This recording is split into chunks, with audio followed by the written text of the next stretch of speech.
I think Kudoz is about bringing people together and creating a new type of learning experience. Welcome to our first host-to-host event. We're really excited. We've invited a bunch of hosts. We've asked them all to invite at least one person who would make a great potential host.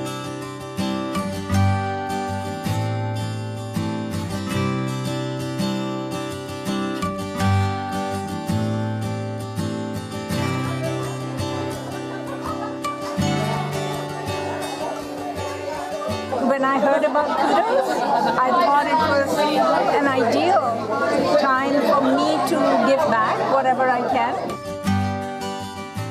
I always love when I'm able to tell somebody about something that I like to do or have done, or even tell them about my day and for them to be interested in saying, that's something that I want to do as well.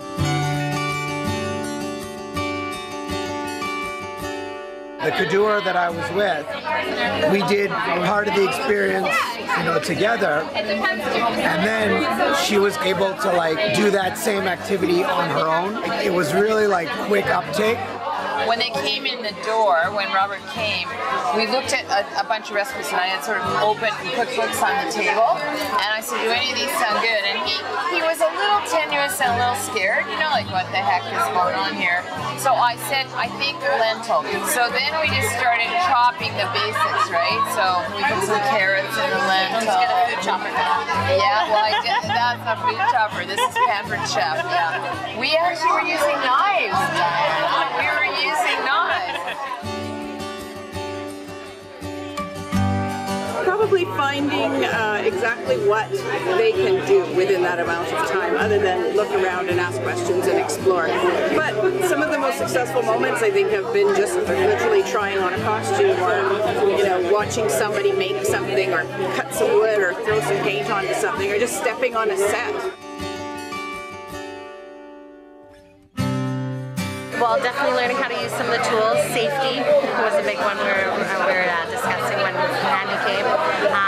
Just learning how to make a simple meal. A lot of Pampered Chef's recipes are easy to do, not too many ingredients, so hopefully, like I said, that they can replicate it and try again. Well, I was hoping that he might get a bit of a feel of what the German language feels like when you speak it. I have learned to use music and dance to make myself fit and better.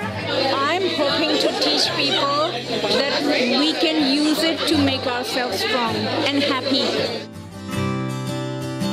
I think it's important to look at,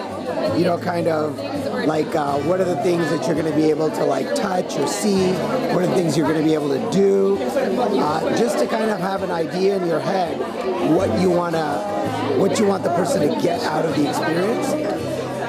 I would say to them that if they love the subject that they wanted to host, if they're really truly in love with it, they would have no difficulty in sharing it.